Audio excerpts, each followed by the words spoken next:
Assalamualaikum warahmatullahi wabarakatuh.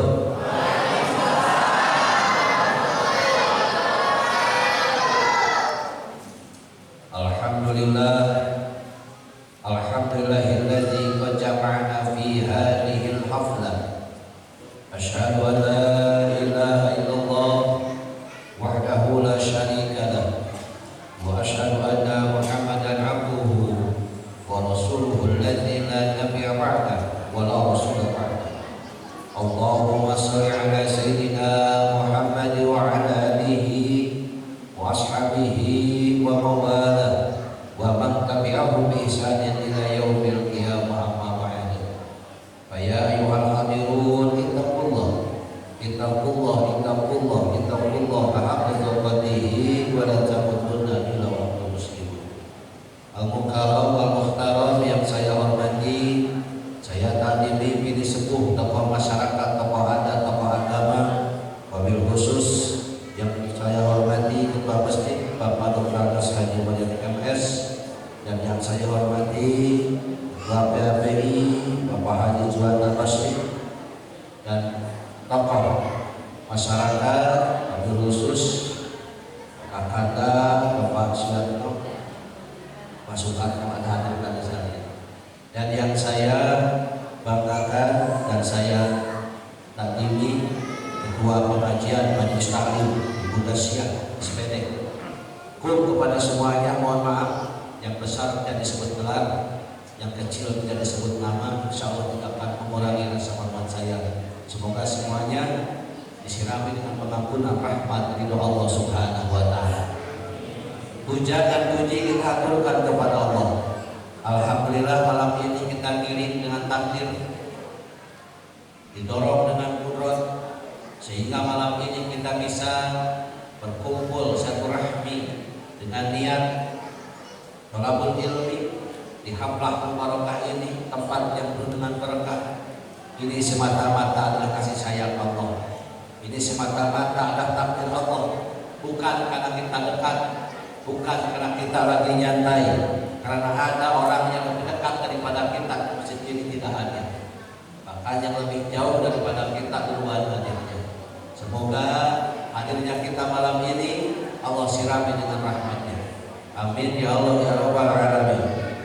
Sholawat serta salam tercurah limpahkan selalu kepada baginda alam Nabi besar Muhammad, Nabi besar Muhammadin, kepada keluarganya, sahabat, tabi'in, atba'ut tabi'in, ulama juhama, termasuk kita semua. Semoga dia umatnya sehingga kelak mendapatkan syafaat uzma di yaumil qiyamah. Para jamaah rahimakumullah, alhamdulillah dengan takdir Allah saya juga bisa lagi masuk Masjid Al-Falah yang indah ini. Sudah lama, berapa tahun sebelum Covid baru masuk lagi di sini. Sekarang sudah berubah. Saya pun sudah berubah, dulu masih kurus, sering masuk sini Al-Falah. Para jamaah rahimakumullah, sebenarnya bulan Rajab itu sudah habis. Nah, kamu saya ini sudah habis. Kemarin hari Rabu itu sudah masuk tanggal 1 atau Sabat. Ini titik perubahan, Rajaban sama perubahan.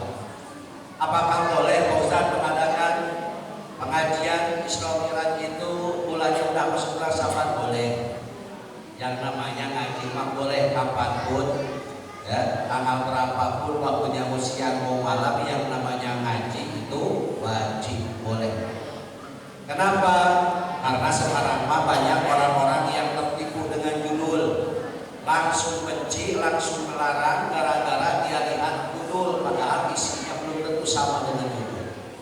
Coba, ibu-ibu, oh, nah kalau sudah mulai ngaji ya, ibu, takut ancaman Allah dan harus senang janji Allah. Wa idza quri'al Qur'an fastami'u lahu wa ansitu la'allakum turhamun. Kata Allah, di mana dibaca Quran, di mana diterangkan Al-Quran, di mana sedang menerjemahkan Al-Quran, sedang menerangkan kandungan-kandungan makna Al-Quran, fastami'u lahu wa ansitu la'allakum turhamun. Dengarkan, renungi, la'allakum turhamun, turhamun, maka kau akan mendapatkan rahmat. Ya. Jadi kalau sudah mulai pengajian tadi sedang menguraikan tentang Al-Quran, maka dia merenungkan supaya dapat rahmat. Sebaliknya, kalau sedang dibaca Quran, diterangkan Al-Quran, kita tidak mendengarkan dan merenungi, sebaliknya daripada rahmat tadi azab pedih Allah yang akan diberikan. Nah, jadi diam. Karena ini mau mulai. Yang namanya pengajian itu punya wajib. Jadi judul mah jangan terlalu dipetkan. Ini mah Maulid Nabi, dianggap pengajian Maulid bid'ah, dianggap Israfilan bid'ah, dianggap pengharaman bid'ah. Itu mah sebenarnya mah judul doang, isi nama ngaji. Kita makan senang kalau ngaji seminggu sekali, disebut mingguan. Ngajinya sebulan sekali disebut bulanan. Ngajinya setahun sekali disebut tahunan. Ngajinya di bulan Maulid disebut maulidan. Ngajinya di bulan Rajab disebut Rajaban. Ngajinya di bulan Muharram disebut Muharraman. Ngajinya sabada subuh disebut kuliah subuh. Kalau ngajinya malas disebut malasan. Jadi masalah ngaji mah kapanpun boleh, ya. Mau bulan Maulid, mau bulan Rajab, bulan Syaban. Nanti ngaji di bulan Syaban disebut robahan. Hanya kalau robahan biasanya ada ini, ada yang kayak itu sudah ada nasi gitu. Ibu bapak rahimahullah, apa sih Ustaz kelebihan daripada Isra Mi'raj sehingga dalam Quran di awal dengan subhana, sehingga Allah Subhanahu wa taala mencantumkan dalam surah Al-Isra yang 114 surah hanya satu yang diawali dengan kalimat subhana, yaitu surah Al-Isra. Apa kalimatnya? A'udzubillahi minasyaitonir rajim. Subhanallazi asra bi'abdihi lailan minal masjidil haram ilal masjidil aqsa. Ayat. Kenapa diawali surah ini dengan subhana? Karena subhana itu kalimat ta'ajjubi, kalimat yang dibaca bila mana ada sesuatu yang menakjubkan. Maka sunnah, ya, adatul arabi dan tajabu kalau subhanallah. Kebiasaan orang Arab bila mana melihat atau mendengar sesuatu yang luar biasa, mereka mengucapkan subhanallah. Sunnah. Kalau orang Lampung lihat sesuatu yang indah atau mendengar sesuatu yang luar biasa, apa? Mapas. Kita makan udah beragama Islam, mapas dan diucapkan, subhanallah diucapkan subhanallah mapas. Kita dapat pahala sudahnya dah. Kalau orang Padang apa orang Padang? Sesuatu yang luar biasa indah ya. Kalau orang Serang kan Ustaz, mati. Allah. Subhanallah. Kenapa? Oh, ternyata ini ayat ini Allah mau menerangkan sesuatu yang luar biasa yang tidak masuk akal, yaitu ditandakan dengan orang-orang imanlah yang akan percaya terhadap ayat ini. Apa yang sangat luar biasa? Asra bi abdihi, ada seorang hamba yang diisrakan oleh Allah. Ibu, Bapak, perlu ditelusuri kenapa di dalam ayat ini Allah dengan kalimat asra bi abdihi, kenapa tidak membawa nama Muhammad? Kenapa tidak membawa gelar Nabi dan Rasul? Kenapa tidak subhanallah asra bi Muhammadin? Kenapa tidak subhanallah asra bi rasulih? Maha suci dan yang disokan rasulnya. Kenapa tidak seperti ini? Kenapa di sini diartihi kalau dalam ilmu balaghah? Ternyata Rasul kebangkatan jabatan di hadapan Allah tidak ada sedikit pun arti. Jadi tidak berpengaruh Pak jabatan dunia. Rasul itu jabatan Rasul, jabatan Nabi itu pangkat kenabian, kerasulan itu gak ngaruh di hadapan Allah. Makanya dalam ayat ini asra bi abdihi, yang akan Allah pandang manusia itu adalah pengabdiannya kepada Allah, bukan pangkatnya, bukan namanya.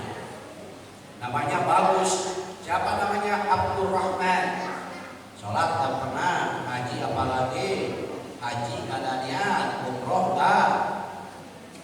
Namanya bagus Abdurrahman, hamba Allah yang bagus. Allah enggak akan tertipu dengan nama-nama bagus. Hanya mendapatkan sunat saja. Dan kalau punya nama bagus, tapi yang Allah lihat adalah atqakum, orang yang paling takwa di antara kalian, orang yang paling ngabdi kepada Allah di antara kalian, akan diserahkan ke Allah. Jadi kanjeng Nabi itu bukan karena nabinya, bukan karena rasulnya, tapi karena pengabdiannya, sehingga Allah akan derajat diserahkan. Dari mana diserahkan?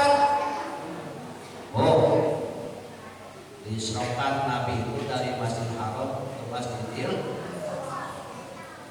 Kalau kita malam ini diserahkan oleh Allah, sama kita pun diserahkan oleh Allah. Malam ini kita diserahkan oleh Allah minal baiti ilal masjidi. Dari rumah kita diberangkatkan oleh Allah sehingga sampai ke masjid ini. Berarti malam ini kita sedang dijadikan hamba-Nya Allah Subhanahu wa taala. Amin ya Allah ya Rabbal. Buktinya ada yang dekat ke masjid, kita Allah isrokan ke sini. Buktinya ada tengah masjid yang tahu malam ini ada pengajian, di sini ada sholat berjamaah, nggak berangkat ke sini. Inilah yang disebut asro. Ya, inilah ini salah satu pelajaran ilmu tauhid. La mutasarrifa illallah, tidak akan ada yang bisa menggerakkan makhluk kecuali Allah.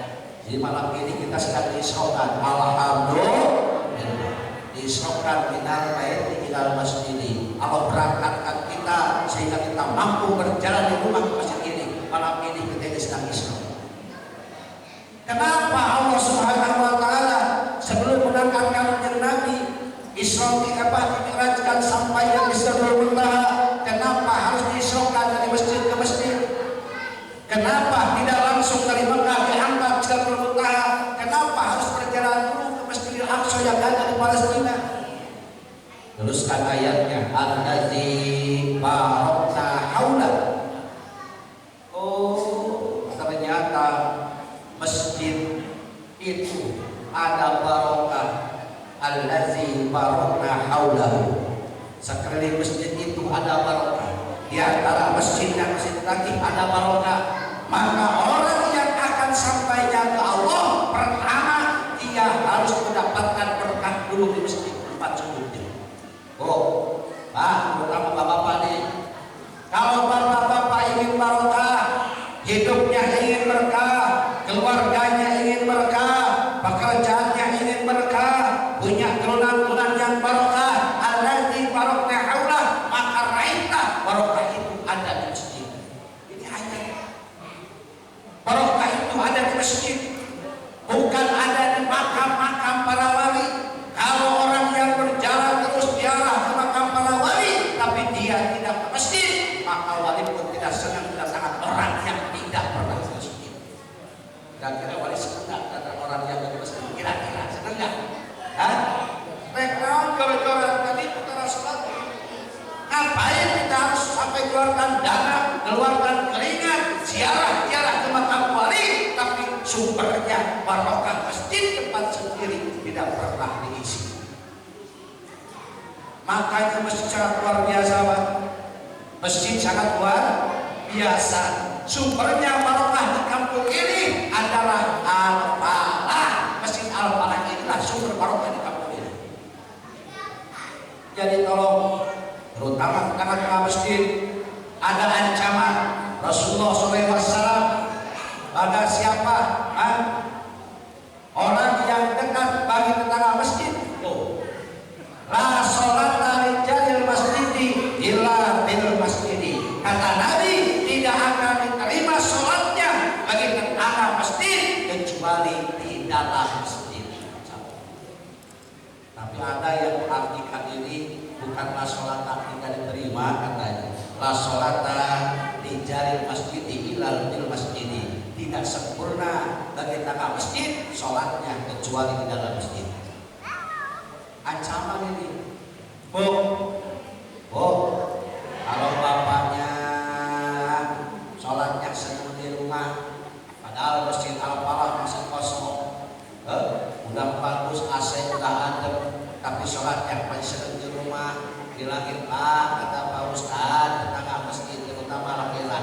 kata Nabi harus di masjid.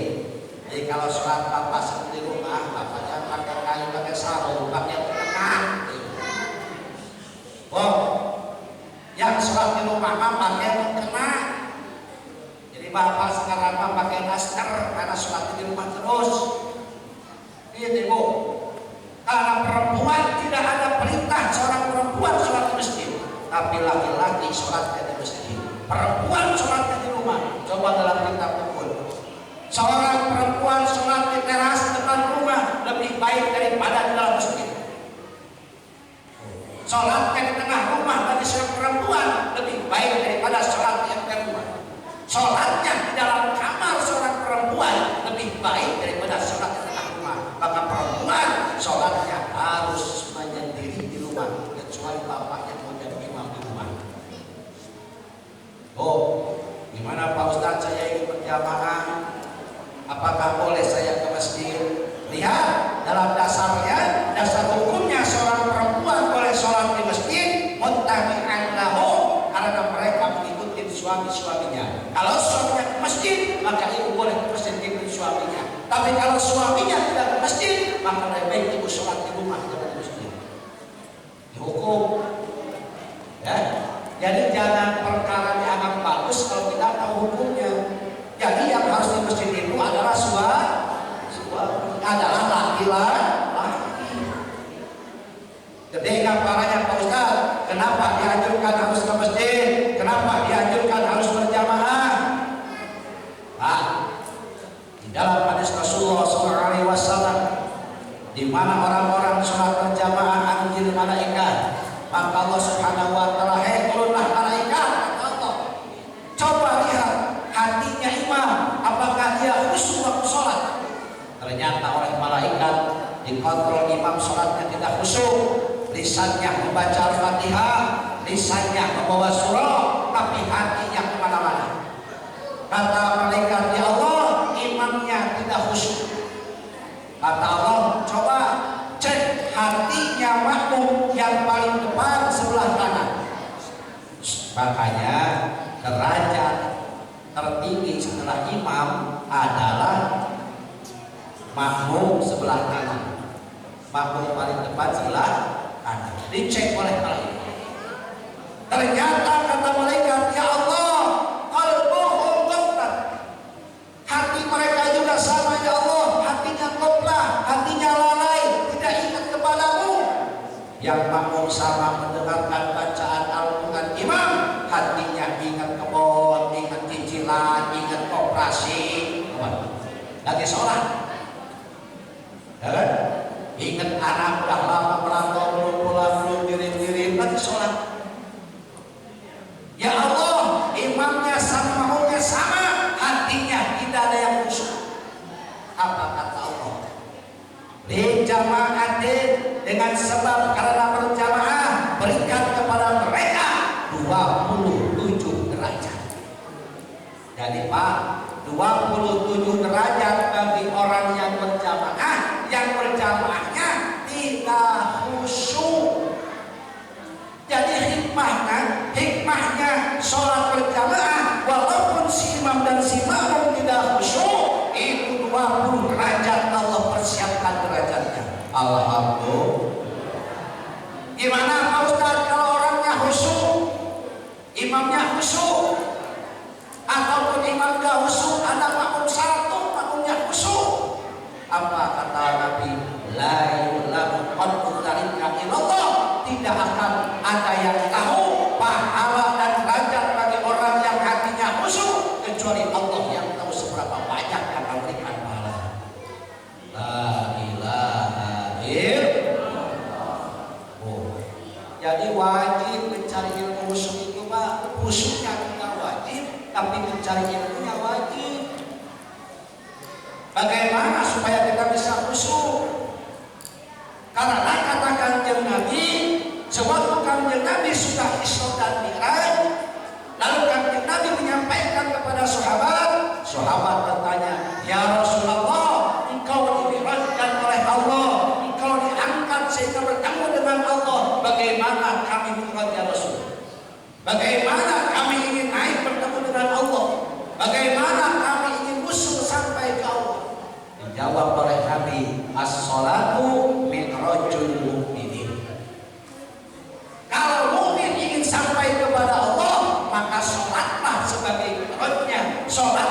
sebagai perantaranya, sholat itulah sebagai kendaraan sampainya kepada Allah.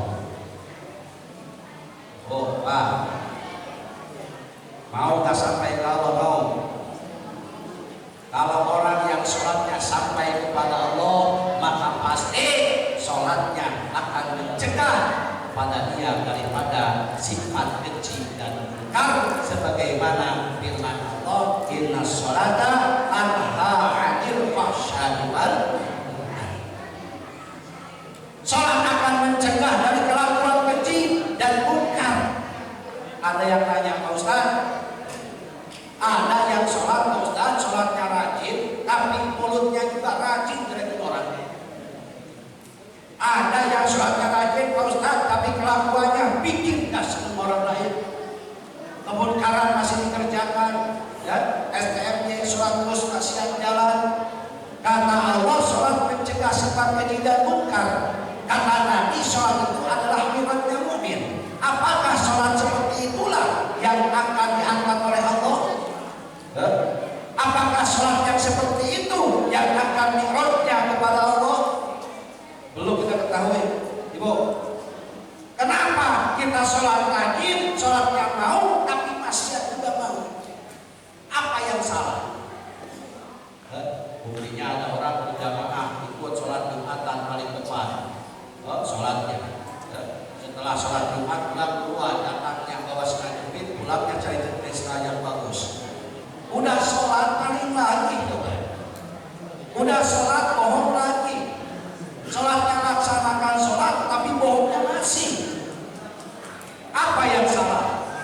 Ya, di dalam surah Al-Baqarah Allah berfirman. Dalam surah Al-Baqarah, a'udzubillahi minasyaitonir rajim. Hafizu 'alas sholawati wa sholatil wusta. Dengerin nih Pak, dia ada kaji nih. Jarang yang terangin tentang ayat ini. Hafizu 'alas sholawati wa sholatil wusta. Kata Allah, jagalah oleh kalian sholat yang 5 waktu dan sholat wusta. Ada yang tahu nggak apa sholat wusta? Kan? Pernah dengar sholat wusta nggak? Dalam Al-Quran, sholat wusta, lihat tafsirnya. Kalau tafsir Jalalain, sholat wusta ayat sholatul asri, beda sholat subhi wal duhi, wa beda sholatul maghrib wal isya'i. Dalam kitab tafsir Jalalain, sholat asar, sholat asar. Tapi dalam kitab Sirul Asrar, karangan Syekh Abdul Qadir Al-Jailani, yang disebut sholatul wusta adalah sholat tengah-tengah, ayat sholatul mudawwamah. Sholat mudawwamah.